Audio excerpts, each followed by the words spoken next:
Bismillahirrahmanirrahim. Assalamualaikum warahmatullahi wabarakatuh. Waalaikumsalam warahmatullahi wabarakatuh. Waalaikumsalam warahmatullahi Selamat wabarakatuh. siang dan salam sejahtera untuk kita semua. Selamat siang Bapak Ibu, rekan-rekan semuanya. Mudah-mudahan sehat ya. Yang ada di Taiwan sehat, di beberapa kota lainnya sehat. Di sana jam berapa Mbak? Jam sekarang di Taiwan? Jam 2.15 menit, Pak. Jam 2.15. PM. Iya. Berarti beda 1 jam ya. Iya, Pak. Sekarang di sini jam 1.15 menit. Oke. Teman-teman semuanya, kita sudah melewati UTS ya, dan sebelum Alhamdulillah. UTS, ya, alhamdulillah ya, dan sebelum UTS kita sudah mengerjakan tugas. Tugasnya cukup banyak, tapi mudah, ya kan? Dan tidak semua mahasiswa mengerjakan sampai selesai. Apakah itu ada faktor kesibukan atau mungkin juga ada faktor kemalasan gitu ya. Karena kalau malas, kalau sibuk atau karena susah, pasti dari semua orang di dua kelas ini, KM 101 dan 103 itu tidak akan mengerjakan sampai selesai. Ya, jadi saya berikan 10 gitu ya kategori, 5 kategori untuk produk yang sifatnya tangible dan 5 kategori untuk sifatnya yang intangible ya atau produk dan jasa. Kalau dihitung-hitung itu mungkin 5 kali satu mungkin ada berapa? Ada 50 ya. Nah, tugasnya itu membuat headline ya dan juga menyusun kalimat penawaran. Nah, itu saya lihat memang eh, tidak semua mahasiswa mengerjakan sampai selesai. Ya, ada beberapa mahasiswa yang mengerjakannya cuman beberapa poin dan bahkan ada yang minus gitu ya. Cuman ya saya sesuaikan apa yang telah teman-teman kerjakan disesuaikan dengan nilai yang didapatkan. Ya, jadi agenda sikon kita ya kita awali untuk mereview tugas dan UTS. Ya, kemudian kita akan lakukan elaborasi sedikit ya tentang materi di perkuliahan 9 dan ke-10. Nah, setelah itu saya akan memberikan gambaran umum tentang bagaimana nanti kita akan membuat mini project untuk UAS ya. Mini project untuk UASnya itu berupa menyusun naskah iklan yang dimulai dengan mengisi creative brief. Oke. Nah, sebelumnya kita lihat dulu pada soal tugas ya. Tugas dan UTS bobotnya masing-masing 20% ya. Dan itu Bapak Ibu, teman-teman semua sudah bisa melihat di dalam akun siakadnya masing-masing ya. Saya berikan akhir waktu sampai jam 18.00 waktu Indonesia Barat ya, di Indonesia ya WIB ya, untuk mengkonfirmasi kalau ada ketidaksesuaian.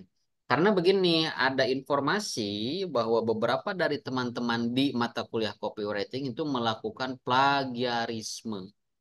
Oke, melakukan plagiarisme. Nah, sementara saya hanya menandai siapa yang melakukan plagiarisme gitu ya. Manakala nanti terulang pada saat UAS, maka nilainya akan otomatis nol, gitu kan? Untuk UTS ini saya masih berikan kesempatan. Saya mendapatkan Oke, informasi Siste. ya. Saya mendapatkan informasi bahwa ada nama-nama tertentu gitu ya melakukan plagiarisme. Dari mana plagiarismenya? Dari kakak tingkat sebelumnya, gitu ya. Dari karya-karya yang sudah ada, ya kan? Dari contoh-contoh yang sudah ada. Kan tidak akan pernah mungkin sama apa yang Bapak Ibu rekan-rekan kerjakan dengan apa yang orang lain kerjakan. Kalau ada kemiripan atau kesamaan 100%, maka itu patut dipertanyakan. Di beberapa mata kuliah yang lain, dosen lain cukup tegas, cukup keras gitu ya, untuk mengakui gitu ya. Ngaku nggak gitu ya, kalau ini melakukan plagiarisme. Sampai ya akhirnya mengakui. Nah, di mata kuliah saya masih memberikan kesempatan gitu ya. Sampai terulang nanti di UAS, maka nilainya nol gitu ya. Sementara yang saya berikan indikasi melakukan plagiarisme, saya note saja gitu ya di catatan saya, apakah orang ini di kemudian hari di dalam pengerjaan tugas atau UAS selanjutnya akan melakukan hal yang sama atau tidak. Gitu ya. Ini yang harus menjadi attention teman-teman semua. Jadi apapun mata kuliahnya, yang harus teman-teman perhatikan, itu jangan dianggap dosen itu nggak baca hasil tugas atau hasil UTS-nya. Kita baca kok, kita buka kok satu-satu, gitu ya. Karena itu akan menjadi pertaruhan kredibilitas kami. Oh, berarti Pak ini, Bu ini kalau kasih UTS, kasih UAS, atau kasih tugas itu nggak pernah dibaca, langsung pukul rata. Nggak ada yang kayak begitu. Komunikasi khususnya ya. Kita semua baca kok, kita koreksi. Jadi akan ketahuan juga siapa yang melakukan plagiarisme dan siapa yang memang menyusun karyanya dengan sendiri. Oke, teman-teman semuanya, kita lihat di tugas pertama dan tugas terakhir ya. Jadi saya hanya memberikan satu kali penugasan di mata kuliah ini dan semua mata kuliah saya hanya memberikan satu kali penugasan. Saya minta Bapak Ibu semuanya untuk membuat 5 gitu ya. 5 contoh daripada headline. Nah, di sini saya berikan kategori produk tangible, ada fashion. Yang saya harapkan itu fashion itu ditentukan apakah oleh nama atau oleh gambar gitu ya. Ini tuh ditentukan fashionnya berupa apa? Berupa baju, celana, jaket gitu ya, sendal, berupa apa sepatu atau apa. Sehingga daripada kategori produk tangible ini ya, ini tuh inline gitu ya, relevan dengan jenis dan contoh headline-nya. Ya, ada benefit, ada news headline, ada selective headline, gimmick headline, dan question headline. Nah, dari jenis headline ini yang saya harapkan itu teman-teman juga inline juga pada gaya copywriting atau kalimat penawarannya. Seperti apa eksploratifnya gitu ya daripada jenis headline berupa benefit ini. Benefit itu kan ada dua ya kan, benefit ekonomi, benefit psikologis. Oke. Uh, ada yang bertanya? Silakan Mas Adit. Bagaimana Mas Adit? Selamat selamat siang Pak Isan, izin. Ya, siang Mas Adit. Mana? Saya tadi baru melihat ini apa namanya yang tugas satu ini. Kebetulan saya ternyata salah ini Pak, salah submit jawaban gitu Pak. Dengan mata kuliah apa? Atau submit harusnya tugas Dengan apa, Mas? harus Jaring ya. Nge-freeze gitu, Mas. tugas copywriting, tapi saya izin Pak, kebetulan di sini saya mati listrik Pak. Sinyalnya agak susah Pak. Oke, yang disubmit ternyata Tugas jawaban UTS. ber-PR Pak. Siber PR Pak. Cyber PR. Oke, saya kasih kesempatan. Silahkan sekarang juga kirimkan jawabannya melalui WhatsApp ke saya ya. Siap, siap saya segera kirim Pak Isan. Terima kasih Pak. Oke, terima kasih. Bagaimana Bu Tuti? Silahkan. Assalamualaikum Bapak. Ya, Selamat siang. waalaikumsalam. Saya tugas satu ngumpulin karena kemarin itu kan sakit, jadi belum sempat mengumpulkan gitu Pak. Itu nanti ada tugas yang kedua apa gimana Pak? Oh, nggak ada. Saya hanya satu kali penugasan. Berarti Bu Tuti ini tidak mengerjakan tugas. Iya, terus nanti jadi nggak ada diulang gitu ya Pak tugasnya. Silahkan nanti hubungi ke saya ya Bu ya. Chat saya ya setelah ini. Hah? Setelah Iya video baik. ini Nikah emang? gitu ya. Setelah ini Ibu WA ke saya, Bapak saya tidak mengerjakan tugas gitu ya. Dikarenakan hal-hal seperti ini. Kiranya ada alternatif lain untuk mengisi kekosongan nilai gitu ya. Supaya saya Iya ingat baik. kalau ada di WA. Begitu ya Iya sementara itu ya. baik Pak, terima kasih banget banget Pak. Baik, baik, terima kasih. Oke, saya lanjutkan ya. Nah, harapan saya daripada pengerjaan tugas Bapak Ibu semuanya di sini itu ada inline gitu ya. Dari produknya yang ditentukan apa? Baju kah, sepatu kah, kacamata kah, yang penting tentang fashion. Nah, ini itu dibuat dari beberapa jenis headline gitu ya. Kalau nggak salah ada 12 atau 16. Ini boleh kok, ini hanya sebagai contoh saja. Ada benefit, ada news headline, selective gimmick question, ada quote headline, ada fair headline, dan lain sebagainya. Yang penting 5.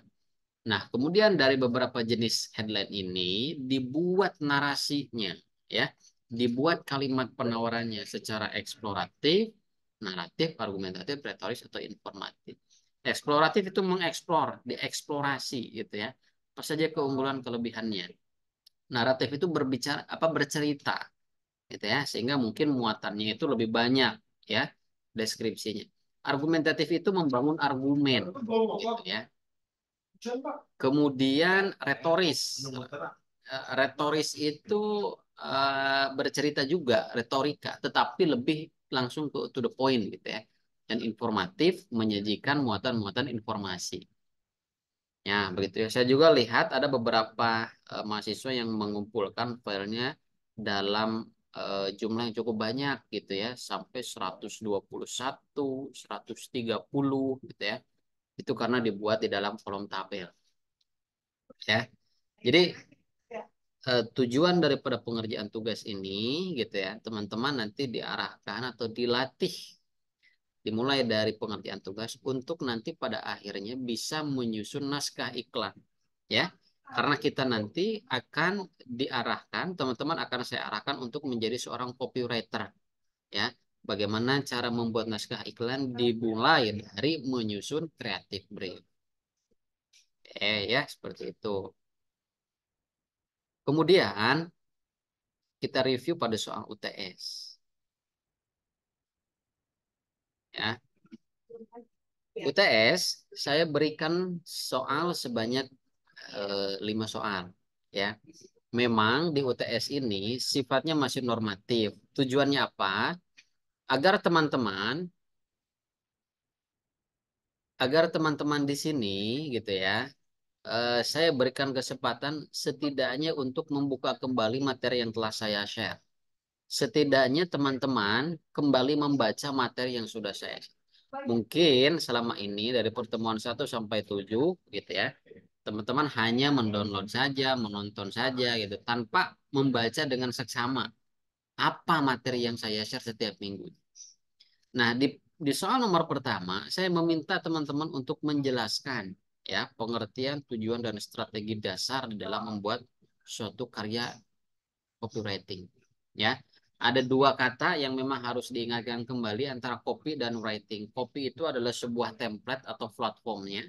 Writing itu adalah kata kerja untuk melakukan aktivitas menulis, mengolah kata, mengolah kalimat, sehingga menjadi suatu kalimat yang menarik untuk dibaca gitu ya oleh konsumen atau calon pembeli. Kemudian di nomor kedua, jelaskan elemen-elemen dalam copywriting dan berikan contohnya gitu ya. Boleh menggunakan konsep AIDA atau konsep AIDA. Elemen-elemen dalam copywriting itu ada apa saja gitu ya. Ada tentu ada copywriternya sebagai eksekutor ya atau penulis gitu ya atau aktornya. Kemudian juga ada headline gitu ya, ada headline, ada kalimat penawaran gitu ya dan lain sebagainya.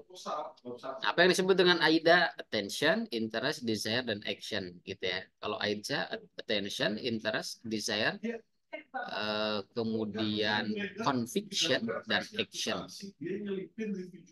Jadi Bapak Ibu teman-teman semuanya, kalau kita berbicara tentang berbicara tentang copywriting, tentu kita akan berbicara tentang pesan yang ditulis. Nah, pesan yang ditulis ini memiliki suatu kelebihan tertentu gitu ya, memiliki suatu kelebihan tersendiri daripada pesan secara lisan atau secara vokal. Kenapa begitu? Karena pesan secara tertulis gitu ya, lebih bersifat permanen secara waktu dan bisa dikonsumsi, bisa dibaca oleh seluruh kalangan. Ya, baik itu pesannya di dalam ruang lingkup digital maupun non digital, gitu ya. Kemudian nomor 3, carilah sebuah produk atau jasa lalu temukan USP, Unique Selling Point ya, atau di dalam bahasa lain Unique Selling Proposition. Apa yang disebut dengan USP? USP itu adalah pembeda antara satu produk dengan produk yang lainnya ya, yang menandakan adanya value yang berbeda. Value itu apa? Nilai, kelebihan gitu ya. Value di sini bisa memberikan atmosfer tersendiri bagi penggunanya. Contoh, kalau teman-teman ngopi di Starbucks dan ngopi di tempat kopi biasa tentu akan berbeda dong. Teman-teman akan merasa pede, confidence gitu ya, ketika nongkrong di Starbucks gitu ya, lalu update gitu ya dengan produk Starbucks yang dibeli. Di sana ada sisi yang membuat teman-teman lebih percaya diri, yaitu apa? Ada gengsi gitu ya. Itu yang disebut dengan value. Oke, ada value. Value yang memang tidak ditemukan pada produk yang lain. Gitu ya. Kemudian nomor 4, apa yang dimaksud dengan headline? Jelaskan 5 headline dan berikan contohnya masing-masing. Yaitu headline ini sudah dikerjakan oleh teman-teman semua di dalam tugas. Apa yang dimaksud dengan headline? Yaitu judul atau kepala ya, kepala judul gitu ya. Untuk memberikan perhatian headline gitu ya. Nah, nanti kita akan berbicara tentang tipografi ya.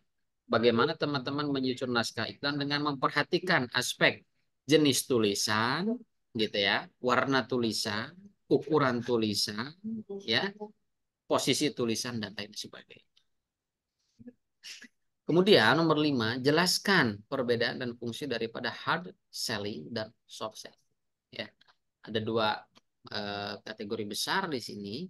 Apa yang dimaksud dengan hard selling adalah cara penyampaian ya, cara penyampaian produk atau jasa yang dimaksudkan gitu ya, agar si penerima pesan itu yang melihat, yang mendengar itu segera melakukan sesuatu. Ya, biasanya itu dilakukan di dalam praktek sales promotion atau personal selling. Kalau soft selling itu identiknya adalah seorang copywriter merancang, menyusun kalimat-kalimat atau pesan-pesan penjualan melalui ya ditentukan dengan media yang digunakan. Biasanya menggunakan brosur, baik itu brosur digital maupun non digital. Nah, soft selling itu dengan apa? Identik dengan STNK aku. pemahaman pada jangka waktu Sama yang kalau kan kau kirim. ya. Itu yang membedakan antara hard selling dengan soft selling. Jadi hard selling itu memberikan waktu yang cukup pendek bagi pendengarnya untuk segera melakukan tindakan. Kalau soft selling itu memberikan waktu yang cukup lama gitu ya kepada konsumennya untuk berpikir dahulu gitu. Semester depan metode itu bisa 14. Nah, yang membedakan selanjutnya antara hard selling dan soft selling, kalau hard selling itu identik produk-produk yang ditawarkannya itu sifatnya itu low info ya, atau memiliki resiko yang cukup rendah. Gitu kan? Contohnya ada barang-barang yang dilihat dari resiko, kalau saya beli barang ini salah, saya tidak terlalu rugi gitu ya. Dilihat dari kegunaan, dari harga dan lain sebagainya. Kalau soft selling ini identik dengan produk-produk yang sifatnya high info ya, memiliki resiko yang cukup tinggi. Contohnya ketika teman-teman membutuhkan properti ya, berupa rumah atau hunian gitu kan.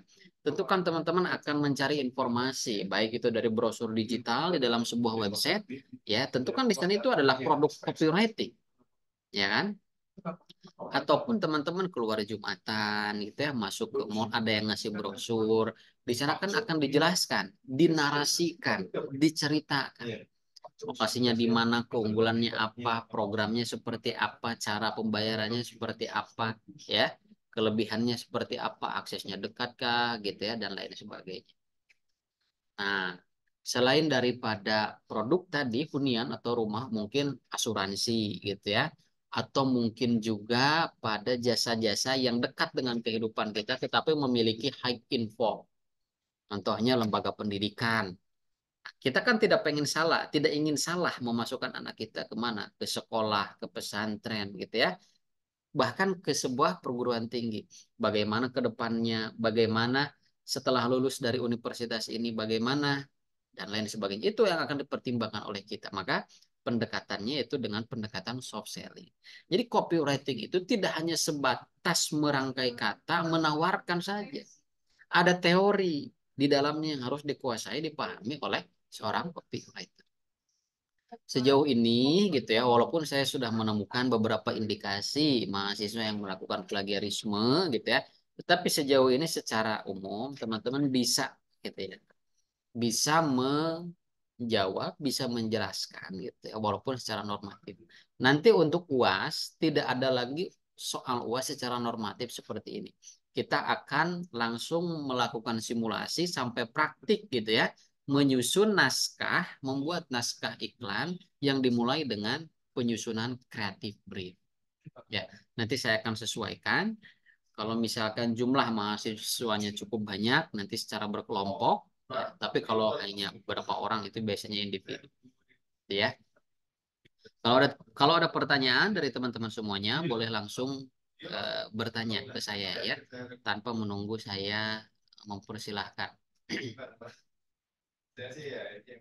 Oke, sudah dilihat nilainya masing-masing, kehadirannya juga sudah dilihat ya. Sebelum kita tutup buku gitu ya, sebelum kita ganti tahun, nah, teman-teman sudah bisa memastikan nilai tugas dan nilai UTS-nya itu berapa gitu ya. Dan sudah melakukan konfirmasi kalau memang ada yang ingin ditanyakan ke saya.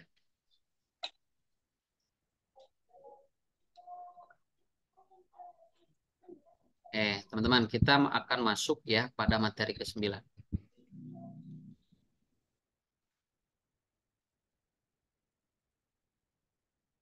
Ya.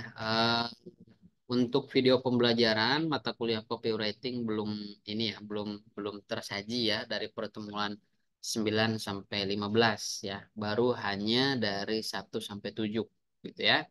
Nah, untuk melengkapi kekosongan video pembelajaran, kita manfaatkan pada video conference kita yang nanti akan saya informasikan setiap Vicon itu akan diadakan ya. Nah, teman-teman semua, di pertemuan ke-9 ini ada materi tentang angle copywriting. Layaknya seperti seorang apa ya, pemburu gitu ya atau penembak gitu. Kita harus bisa melihat angle mana yang seksi untuk kita up gitu ya, untuk kita jual gitu. Tentu dari produk atau jasa yang akan kita tawarkan. Nah, berbicara tentang angle copywriting, maka kita harus melatih sensitivitas atau kepekaan kita di dalam melihat value yang ada di dalam produk atau jasa yang ingin kita tawarkan. Kalau kita memiliki produk atau kalau kita memiliki jasa, tentu kita sendiri tahu apa yang menjadi keunggulan, apa yang menjadi USP ya, unique selling point atau unique selling proposition ya. Ada differentiation dan ada USP. Kalau differentiation itu adalah perbedaan mendasar antara produk saya dengan produk yang lain. Tapi kalau USP, unique selling point, itu adalah apa yang tidak bisa atau apa minimal apa yang tidak ada di dalam produk orang lain dan itu ada di dalam produk saya. Atau jauh lebih daripada itu, apa yang kita miliki dan kecenderungan orang lain tidak akan bisa menyerupai dari produk atau jasa yang kita miliki, gitu ya. Seperti tadi saya katakan, ada yang disebut dengan apa namanya Starbucks, gitu ya. Dari sisi produk memberikan sisi apa ya kemewahan, ya, adanya gengsi yang didapatkan, atau mungkin dari barang-barang branded, gitu ya, menggunakan handphone dari iPhone gitu ya, menggunakan laptopnya juga dari MacBook gitu ya, atau menggunakan produk-produk yang lainnya dari sepatu, baju, jaket dan lain sebagainya. Sebetulnya dilihat dari segi fungsi sama. Jaket memberikan kehangatan gitu ya, baju memberikan perlindungan. Tetapi ada hal-hal yang di luar daripada itu. Kadang orang membeli gitu ya, itu berdasarkan gengsi yang ingin dimiliki gitu ya. Berdasarkan gengsi yang ingin ditampilkan kepada orang lain gitu ya. Melalui apa? Melalui media sosial masing-masing gitu ya. Nah, Bapak Ibu semuanya, kita mulai ya. bahwa ada yang disebut dengan angle copywriting atau angle penulisan atau angle penawaran. Itu sudut pandang yang diciptakan atau dibentuk oleh copywriter mengenai pesan yang dirangkai dalam bentuk tulisan yang akan disampaikan kepada konsumen. Jadi sudut pandang yang diciptakan itu, kalau kita berusaha menonjolkan sisi atau kualitas kelebihan daripada handphone, gitu ya, taruh ini handphone. Apa yang ingin disampaikan? Sisi mana, sudut pandang mana? Apakah dari fitur-fiturnya yang banyak, gitu ya? Maka itu akan terlihat sebetulnya ketika kita sudah mengetahui angle penulisan, itu akan terlihat di dalam headline-nya. Apapun jenis headline-nya, mau question headline berupa tanda tanya atau pertanyaan, mau fear headline berupa tanda seru atau perintah. Nah, kalau kita sudah mengetahui angle mana yang akan kita expose gitu ya kepada publik melalui karya copywriting kita, maka itu akan mempermudah. Apakah dari fitur-fiturnya yang banyak, ataukah dari memorinya yang cukup besar gitu ya, atau justru dari kualitas kamera yang dimiliki, ya kan? Nah, di sana kita bisa melatih kepekaan atau sensitivitas kita untuk, oh ternyata produk atau jasa yang akan saya tawarkan ini loh keunggulannya. Makanya nanti di dalam di dalam menyusun creative brief, ya sebetulnya creative brief itu susunannya adalah teman-teman nanti akan dihadapkan dengan klien, di mana klien itu memberikan data-data dasar terkait produk atau jasanya. Ini data produk atau jasa saya pengen dibuatkan naskah iklan seperti ini. Yang ingin ada di dalam naskah iklan saya harus ada logo, harus ada nama brand, harus ada tagline saya, dan lain sebagainya. Itu yang disebut dengan mandatoris. Ya, akan ada banyak sekali istilah-istilah yang mungkin cukup asing di telinga teman-teman ketika nanti kita mulai menyusun creative brief. Ya, kalau nggak salah itu mungkin di pertemuan, coba saya lihat dulu. Creative brief ini akan kita bahas di pertemuan depan 11 dan 12 ya. Creative brief ini dibagi menjadi dua pertemuan. Nanti kita agendakan di pertemuan ke-12 untuk Vicon lagi sebagai Vicon penjelasan dan pengerjaan langsung gitu ya. Mini project untuk penilaian UAS nanti. Ya. Nah, kita lanjutkan ya teman-teman semuanya. Jadi yang harus ada di dalam benak kita sebagai copywriter itu pertama, mau nulis penawaran dari sudut yang mana? Dari segi harganya yang ekonomis kah? Atau dari segi fitur atau layanannya yang banyak? Dari segi tampilan yang cukup modis atau elegan? Atau mungkin dari segi garansi yang cukup lama? Biasanya handphone tuh berapa bulan sih garansinya? Atau 1 tahun kah? Mungkin ini teman-teman nanti meluncurkan handphone itu mungkin sampai 2-3 tahun. Boleh-boleh saja, sah-sah saja itu sebagai garansinya. Gitu ya. Kemudian apakah manfaat produknya dijelaskan, atau fitur dan keunggulannya, atau penawaran dari diskonnya, mungkin juga dari desainnya, kenyamanannya dan lain sebagainya. Nah kan teman-teman nanti menentukan angle mana. Tadi saya katakan kalau produk itu atau jasa itu milik kita, itu menjadi kemudahan bagi kita karena kita yang tahu.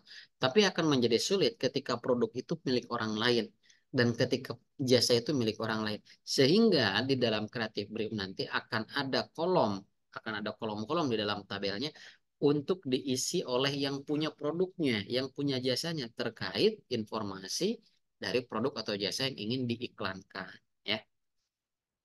Ini ada beberapa rumusan gitu ya, ada beberapa rumusan ya di dalam bagaimana kita bisa melihat dan menemukan angle penulisan pada praktik copywriting ya. Nah, ini ada pain gain itu berbicara tentang memberikan penawaran berdasarkan problem solusi, problem keinginan atau problem kebutuhan. Berbicara tentang pain gain itu seperti kita memberikan solusi atas apa yang diinginkan atau dibutuhkan oleh konsumen. Ada need and want, ya, ada kebutuhan dan ada keinginan. Kebutuhan ini menjadi problem bagi konsumen, keinginan juga menjadi problem. Kadang konsumen itu butuh tapi tidak ingin, kadang juga ingin tapi tidak butuh, kadang keduanya, ya ingin ya butuh. Nah, kita berusaha menawarkan alternatif, memberikan solusi, gitu ya. Kemudian dari ada FABO ya, ini singkatan, ada feature, ada advance, ada benefit, ada offers gitu. Sebentar, ini ada pesan dari siapa? Oh, dari Mas Taufik. Ya, apa-apa ya. Silahkan mengikuti.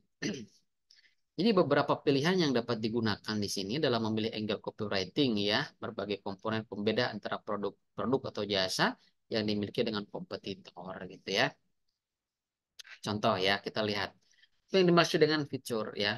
Ada fitur-fiturnya, kelebihan, ciri-ciri, keistimewaan, karakteristik khusus, membuat copywriting dari sudut fitur yang ditonjolkan. Contoh 4 keunggulan dalam satu sentuhan. Oh, berarti produk ini gitu ya memiliki fitur yang bagus. Ada 4 keunggulan di dalam satu sentuhan. Ini kan pengandaian, oh sudah lembut, sudah wangi, gampang nyuci, misalkan gampang di ya, ringan ya dicucinya dan tidak kasar di tangan. Contoh ya, ini apa nih? Tiga ya, tiga di dalam satu produk apa menanggalkan lebih kotoran, selamat pada warna, selamat pada pabrik gitu ya, dan lain sebagainya. Ini hanya sebagai contoh perumpamaan atau analogika ya. Kemudian poin yang kedua yaitu ada advance ya, keunggulan yang akan dirasakan atau didapatkan oleh calon pembeli. Rasakan 4 keuntungan Anda pada saat memiliki smartphone. Apa keuntungannya? Keuntungan dari segi ekonomika, dari segi psikologika gitu ya. Contoh, kalau kita berbicara tentang keuntungan, itu ada berbicara tentang psikologi itu tadi ya. Selain kita pede nongkrong di Starbucks tadi, kita juga memang enak gitu ya dari rasa, dari cita rasa yang disuguhkan ya. Selain kita nyaman makannya, juga kita nyaman tempatnya, juga kita bangga atas brandnya. Kan seperti itu ya. Atau produk-produk yang lainnya lah ya. Yang memang memberikan beberapa keuntungan pada satu produk ya. Kemudian di sini ada benefit, ada keuntungan, manfaat yang dirasakan oleh pembeli. Benefit ini ada dua jenis, fungsional, manfaat yang dirasakan, dan emosional, manfaat yang dirasa gengsi atau keinginannya gitu ya. Jadi segala sesuatu yang sifatnya elegan, mewah gitu ya. Ya kita enak, ya kita juga mendapatkan gengsi ya atau prestis gitu ya. Kita merasa ada prestis tersendiri.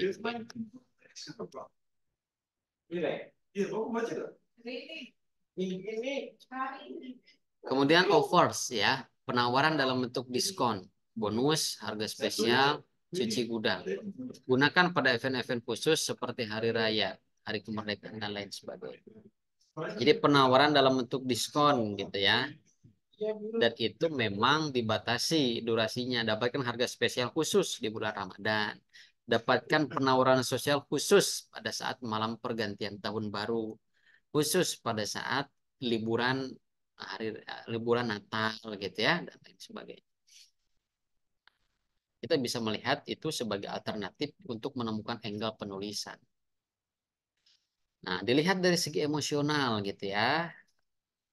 Nah, tadi sudah ya ini oke, ada pertama tadi ada pain gain, kemudian ada fabo dan ada emosional.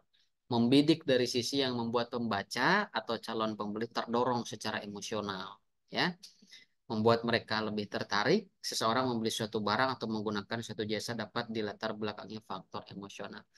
Kadangkala bukan yang menjadi faktor seseorang melakukan pembelian atau suatu produk atau jasa itu bukan keinginan atau kebutuhan, tidak menjawab pada need and want, tetapi pada aspek emosional. Aspek emosional itu sudah melewati pada aspek rasional. Aspek emosional itu ada di dalam aspek konatif, ya.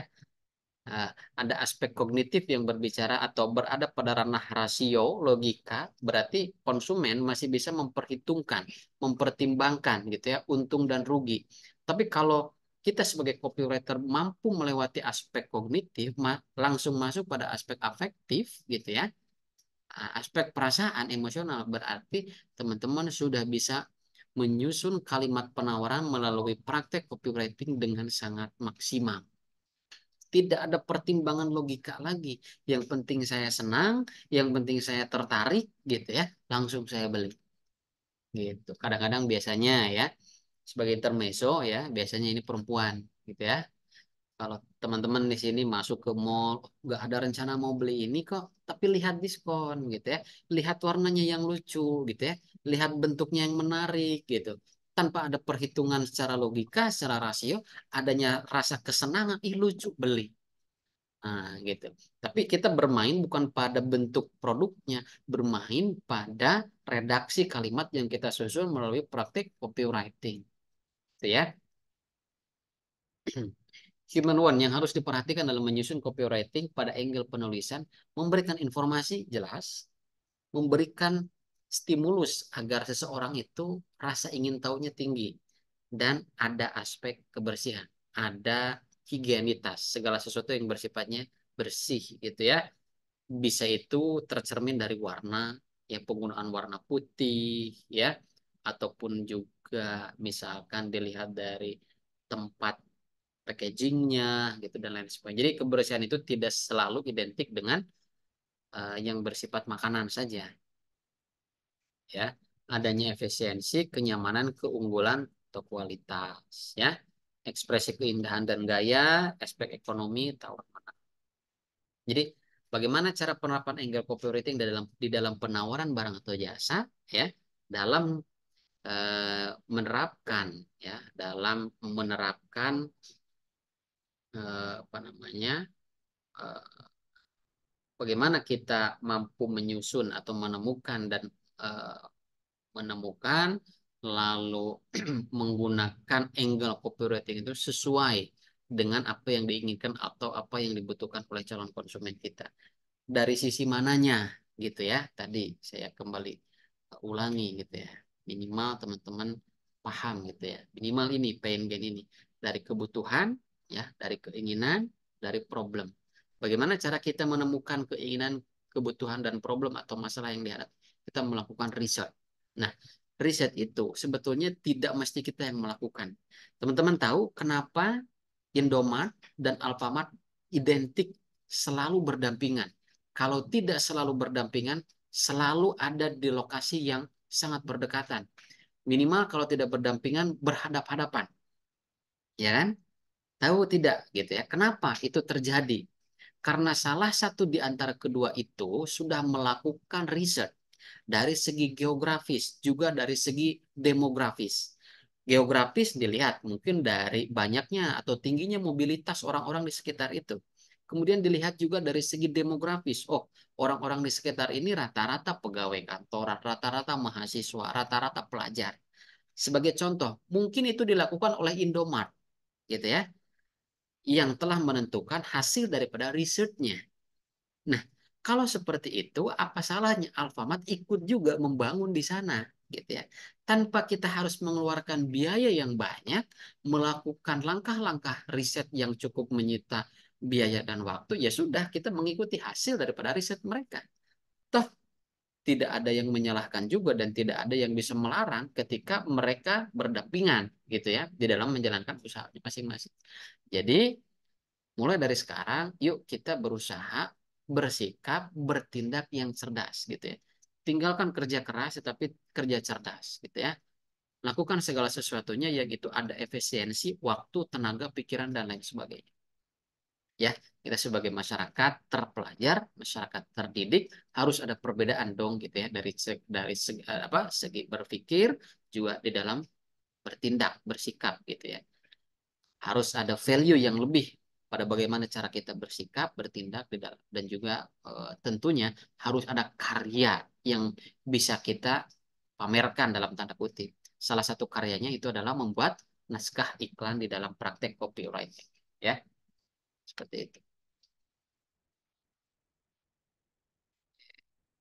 Kemudian kalau tadi di akhir apa namanya di akhir slide-nya itu saya menjelaskan karena ini ada penyesuaian materi ya, maka di pertemuan ke-10 ini saya lanjutkan ada konsep penentuan media di dalam copywriting. Nah, teman-teman, setelah teman-teman mengetahui angle penulisan copywriting itu dilihat dari mananya ya. Mungkin mungkin begini. Oh, ternyata di wilayah ini identik dengan ibu-ibu. ya, identik dengan perempuan gitu ya. Atau ternyata di dalam TikTok itu yang menggunakannya itu identik perempuan. Nah, perempuan itu suka dengan apa? Suka dengan diskon. Nah, boleh praktek atau konsep sales promotion memberikan potongan harga dalam bentuk diskon itu menjadi headline pada naskah iklan teman-teman semuanya. Jadi big sale, tulisannya besar, menarik gitu ya. Sehingga itu akan menjadi attention bagi pembeli yang kemudian itu ya tentunya ya pembelinya perempuan gitu ya. Didominasi oleh perempuan contohnya. Itu sebagai analogika sederhana. Jadi setelah kita mengetahui, oh target pasar kita seperti ini, karakteristiknya seperti ini, berdasarkan rumusan di dalam demografi gitu ya, ada jenis kelamin, usia, latar belakang pendidikan, sampai penghasilan berapa. Oh, seperti itu. Nah, kita sekarang sudah mengetahui tentang angle penulisan, kita juga harus tepat di mana karya copywriting kita harus dipublikasi. Makanya di sini di pertemuan 10 kita berbicara tentang konsep penentuan media. Karena ini mata kuliahnya copywriting digital, maka kita tidak akan membahas copywriting yang sifatnya konvensional. Ya, kita akan membahas copywriting yang sifatnya digital. Kalau nanti teman-teman membuat naskah iklan dalam bentuk leaflet, pamflet, brosur gitu atau poster, tentu itu di dalam konteks digital. Buat poster, poster digital, leaflet, leaflet digital, pamflet, pamflet digital, brosur, brosur digital.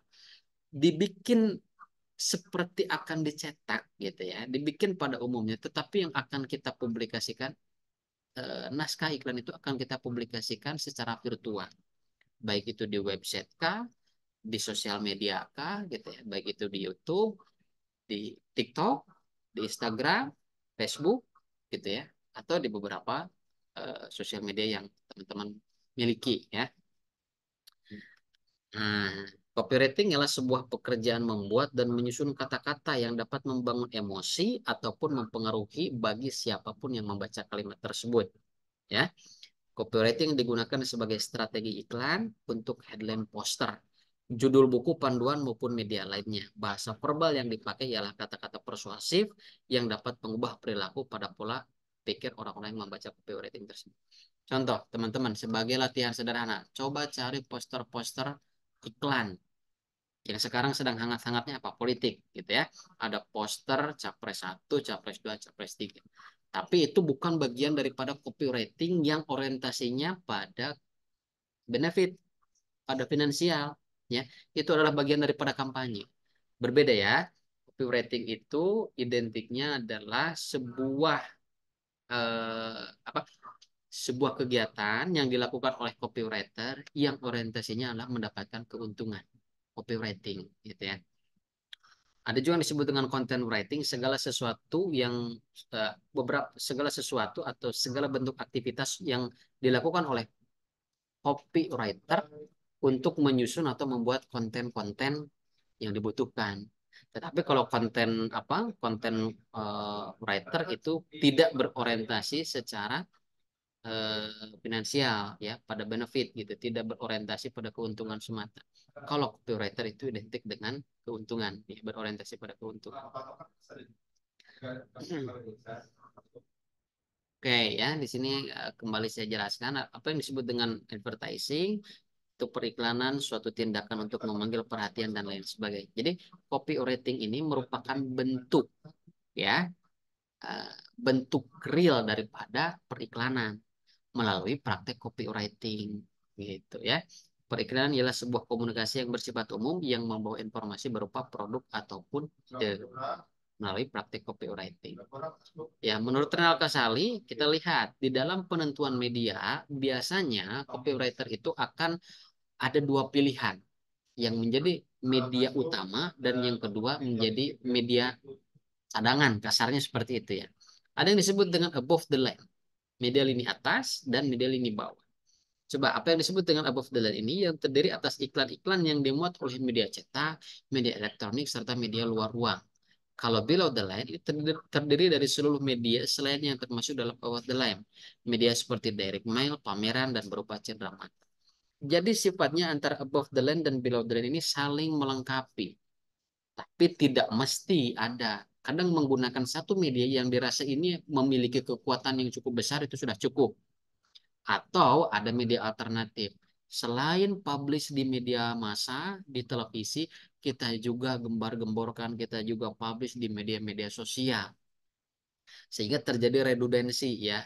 Di media sosial menguatkan di media massa. Di media massa saling mengkonfirmasi terhadap apa-apa yang disampaikan di dalam media sosial. Ini justru akan menjadi kekuatan ya. Karena iklan itu sebetulnya kekuatannya di mana? Selain daripada tulisan di dalam praktik copywriting, yaitu ada di repetition ya. Pesan-pesan iklan, pesan-pesan marketing itu kekuatannya ada di repetition, adanya pengulangan. Setiap hari Bu Tuti lihat iklan Dove, gitu ya, lihat iklan sampo. Setiap hari, setiap hari, setiap hari. Kok pas ke Indomaret, kok pas ke Alfamart yang dibeli Dove, biasanya pakai Sunsilk, ya, biasanya pakai Rejoice, biasanya pakai Pantene. Karena apa? Karena ada pengulangan. The power of repetition. Ada kekuatan di dalam pengulangan-pengulangan. Sehingga nama dari produk tersebut sudah melekat di dalam benak Bu Tuti. Gitu. Itu sebagai contohnya. Kemudian, above the line ini mempunyai audiens yang lebih luas. Makanya digunakan sebagai media utama. Kalau below the line ini memiliki audiens yang lebih terbatas. Ya, ini contoh-contohnya. Jadi teman-teman nanti boleh menyusun dan menentukan media apa yang akan digunakan untuk publish daripada karya copywritingnya di dalam creative brief nanti ya. Fungsi media untuk menginformasi, untuk memberikan penjelasan tentang identitas produk atau jasa, dan untuk mempersuasi tentunya ya. Nah, ada beberapa pertanyaan yang harus dipikirkan. Di mana tempat yang cocok untuk beriklan? Kadangkala iklannya bagus, produknya bagus, tetapi salah media, ya kan? Jadi tempatkan produk itu sesuai dengan tempatnya di media yang tepat, gitu ya. Kadang kita juga kan kita akan dihargai di tempat yang memang cocok dengan kita. Begitupun dengan produk, produk akan dikenal, jasa akan dikenal sesuai dengan media yang memang relevan. Kapan waktu yang cocok untuk beriklan? Biasanya ada jam-jam psikologis, gitu ya. Apakah itu pagi jam berapa? Oh, pagi ini cocoknya jam 6 contohnya. Sebelum orang-orang pergi kantor. Kemudian siang di jam makan siang, kemudian malam gitu ya, malam di jam berapa waktu santai. Lalu media apa sih yang cocok untuk beriklan? Gitu ya. Ada beberapa pendekatan kreatif, tentu di sini imajinasi yang dibutuhkan gitu ya. Kadang sesuatu yang kreatif, sesuatu yang baru, sifatnya inovasi itu tidak berasal dari sesuatu yang belum ada. Ya, lakukan ATM, amati, tiru dan modifikasi. Jadi sesuatu yang sifatnya itu adalah kreativitas, itu adalah inovasi, itu berasal daripada apa yang sudah ada. Hanya saja bagaimana kita bisa mengkreasikan menjadi lebih update, menjadi lebih baru lagi. Gitu ya. Kemudian pendekatan rasional, pendekatan emosional, kita menyasar aspek rasional mungkin dari harga, dari diskon, dari kelebihan fitur-fitur gitu ya, dari rasa yang berbagai macam rasa kalau di makanan. Kalau pendekatan emosional gitu memberikan kenyamanan, ya, memberikan kesejukan gitu ya, memberikan kepuasan dan lain sebagainya. Ya, itu kita bisa memproyeksikan bagaimana orang-orang yang kita sasar sebagai konsumen kita ketika membaca brosur kita, dirinya tuh bisa berimajinasi kayaknya enak ya punya rumah di kota A, B, C. Enak ya punya rumah di Bogor, adem dan lain sebagainya. Kemudian aksesnya enak, harganya juga masuk akal gitu ya. Nah, nanti di dalam naskah iklan yang dapat memperkuat imajinasi-imajinasi itu teman-teman disarankan juga menampilkan foto ya, menampilkan gambar yang merepresentasikan dari produk atau jasa yang sedang kita tawarkan. Itu membantu untuk memvisualisasikan bagaimana konsumen nanti tertarik secara emosional. Ya, seperti apa strategi yang digunakan dalam pembuatan naskah iklan? Ada strategi visual menarik dari segi warna, komponen warna, gitu ya. Kemudian juga foto yang disertakan. Kemudian strategi verbal jelas, ya. Verbal itu tulisannya, ya. Kemudian strategi media, bagaimana media, pemilihan media yang tepat, gitu ya. Strategi visual, ya. Ada tone and manner, gaya desain penyajian naskah, ya. Simpel, mudah dimengerti, ilustratif, informatif, mengedukasi. Kalau di sini misalkan we organize your trip. Kita mengorganize perjalanan kamu. Berikan dong gitu ya, ilustrasinya di dalam naskah iklannya. Lalu poin-poin penting apa yang harus ada? Mungkin trip dari sini ke kota A berapa, sini ke kota B berapa, gitu ya. Kemudian ada program apa, maksimal berapa orang, perjalanannya lewat mana saja, berapa lama, gitu ya. Lalu akses informasi yang lebih lengkapnya apakah melalui barcode atau melalui link atau melalui nomor telepon. Seperti itu ya. Jadi ini pun harus diperhatikan. Kemudian ilustrasi yang efektif memiliki kriteria sebagai berikut: komunikatif, informatif, mudah dipahami, menggugah perasaan dan hasrat, adanya desire, ya, hasrat ingin mencoba, ingin memiliki, gitu ya, ide baru orisinil, bukan apa lagi ya, memiliki daya pukau yang kuat, foto atau gambar memiliki kualitas yang baik. Tentu ini harus diperhatikan. Lalu memperhatikan layout.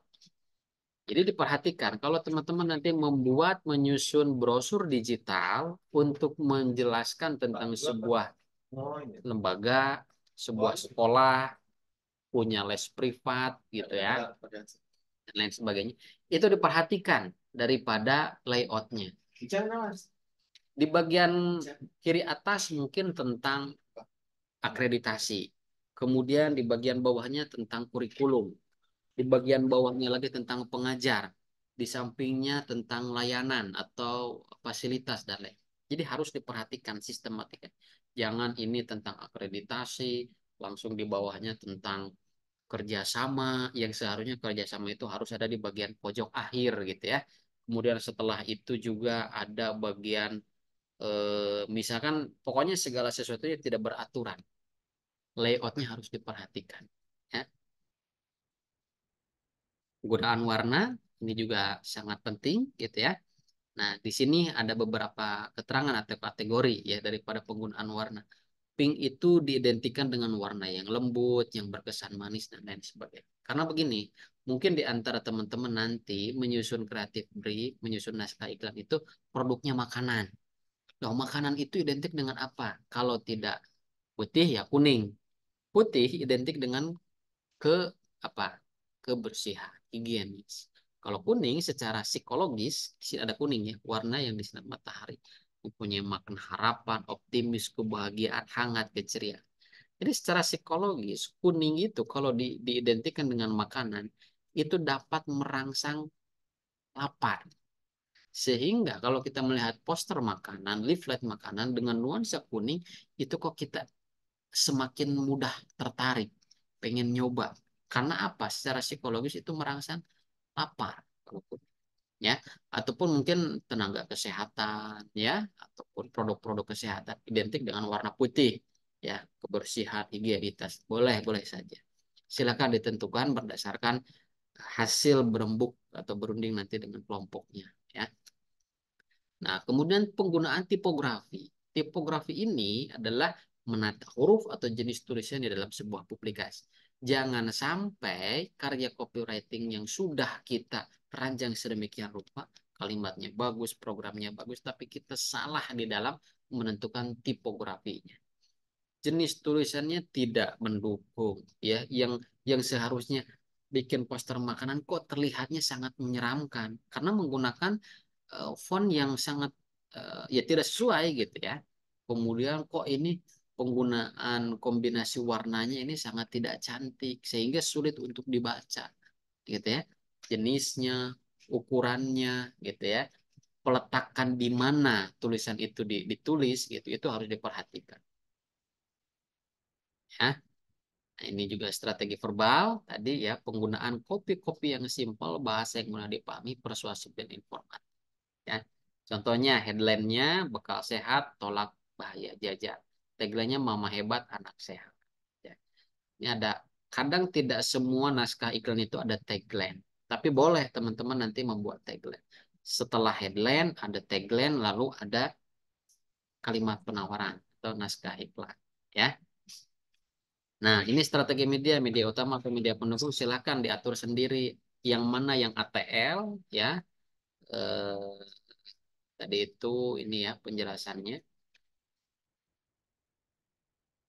Nah, ini above the line media, ya, above the line, dan yang mana yang BTL, below the line, gitu ya. media mana yang akan dijadikan media utama dan media mana yang akan dijadikan media pendukung, gitu ya. Media utamanya virtual, Pak, boleh. Dan itu yang menjadi perhatian kita karena mata kuliahnya copywriting digital. Yang akan kita posting tuh di Instagram dan lain sebagainya. Tapi boleh nggak Pak media pendukungnya itu media yang konvensional? Ya oke lah, karena media pendukung boleh gitu ya. Di cenderamata berupa kaos, berupa cangkir atau mug gitu ya, berupa pulpen boleh. Tapi biasanya ya ya memang biasanya komposisinya ada di online, ada di offline gitu ya. Jadi di online tersampaikan, di offline juga tersampaikan. Gitu ya. Tapi kalau teman-teman memilih Pak, ATL dan BTL saya tetap sama-sama di online itu juga tidak apa-apa, bagus ya. Nah, setelah saya menjelaskan beberapa materi yang sudah eh, saya tampilkan ke teman-teman di pertemuan 9 dan 10, waktunya kita nanti masuk pada materi creative brief.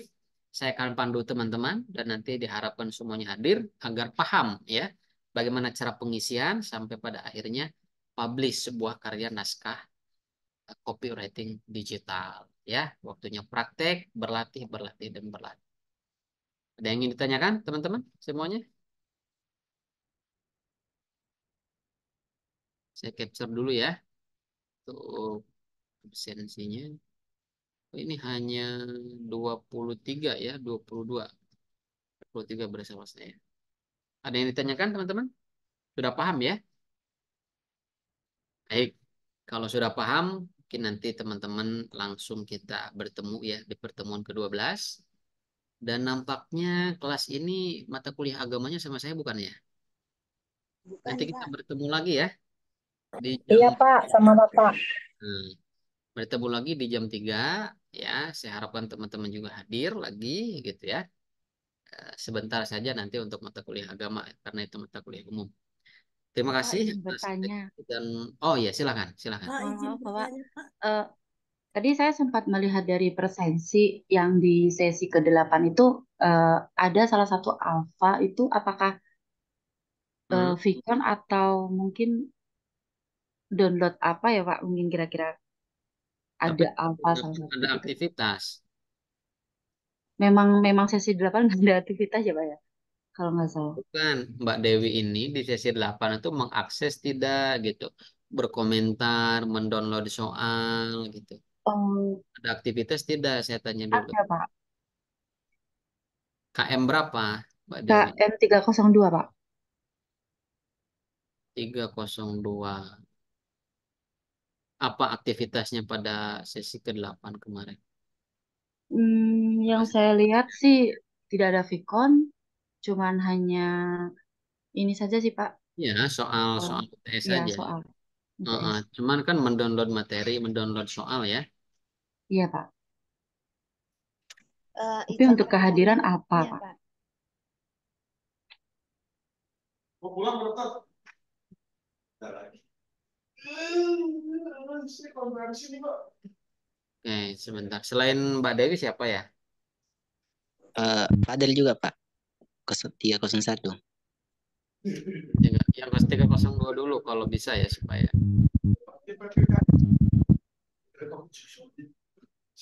Mbak Dewi Rati yang barusan ya. Betul Pak, saya Pak. Submit soal UTS ya. Submit soal UTS Pak. Dewi Tamara apa Dewi Rati yang barusan? Dewi Rati Pak, saya. 220501010 Pak. Oh iya. Ada lagi di 302?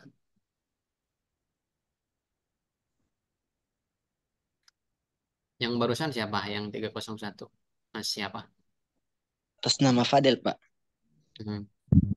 Ada absensinya? Apa? Ada aktivitas? Memang. Download tugas baru kumpulkan sesuai jadwal sebelum waktunya. Sebelum waktunya. Sebelum Belum ditutupan. akhir gitu ya. Mas Fadel. Ini ada di kota mana Mas Fadel? Kota Mamuju, Sulawesi Barat. Sulawesi Barat. Ya supaya ini diusahakan teman-teman tuh komentar ya. Tapi tidak hanya terima kasih Pak saja gitu ya. Dari video dan materi PPT PowerPoint yang saya kirimkan itu minimal ditulislah 5 baris rangkuman materi gitu ya, supaya memang itu dapat saya lihat bahwa ada aktivitasnya dan memang apa yang saya instruksikan untuk merangkum materi itu dilakukan gitu. Padel siapa namanya? Adel. Ada lagi teman selain Mas Padel? Izin Pak, dari kelas 301 Regita Cahyani. Ini ada Fadel saja atau ada Fadel Anwar? Fadel Anwar, Pak.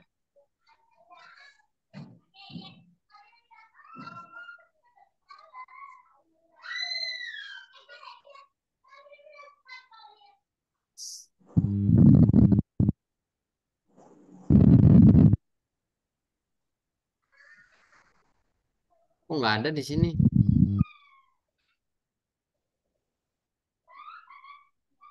Di LMS-nya tulisannya Fadel Anwar. Ya, Pak.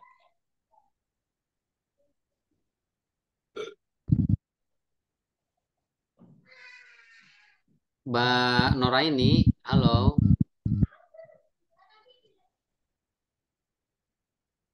Oh, Halo, bukan. halo. Ya, halo Pak. Mbak Nora ini di pertemuan ke-8 itu mengumpulkan UTS. Mengumpulkan Pak. Ya. Mengumpulkan sekali doang kan? Sekali saja yang Ada akses. Soalnya ini di sini saya lihat juga ini alfa nih. Oh, yang itu sama kan Pak soalnya? Iya. Jadi saya ngumpulnya sekali doang Pak. Berarti ada akses ya. Oke, terima kasih. Jadi ada alfa 1 Pak jadinya. Sudah saya betulkan. Mas Fadel namanya Fadel saja ya kalau di LMS. Ya, Pak. Ya, sudah juga. Oke, yang lainnya. Izin Pak, Regita Cahyani dari kelas 301. Ya, gimana? Gimana, Mbak? Dari kelas 301 Regita Cahyani, Pak. Apa yang mau disampaikan? Kehadiran? Iya, Pak. Coba dicek, Mbak.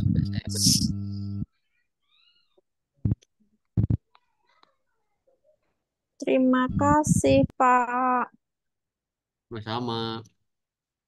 Pak, mohon maaf itu saya KM 301 itu boleh diisi tidak untuk KM 302? Jadi satu enggak Pak itu? Apanya? Kehadiran. Link absensi. Link absensinya barusan ya itu boleh. Ini saya sudah capture ya. Udah screenshot siapa saja yang mengikuti. Wafikon kita pada siang menjelang sore. Begitu ya teman-teman. Oke Pak. Oke. Ya, nanti akan saya infokan lagi di pertemuan sebelumnya untuk mulai mengisi kreatif brief dan mulai menyusun naskah iklan. Terima kasih semuanya atas atensi dan waktu yang diluangkan. Sehat selalu, lancar di dalam semua aktivitas. Selamat siang. Amin. Assalamualaikum warahmatullahi wabarakatuh. Waalaikumsalam warahmatullahi wabarakatuh. Waalaikumsalam warahmatullahi wabarakatuh. Terima kasih.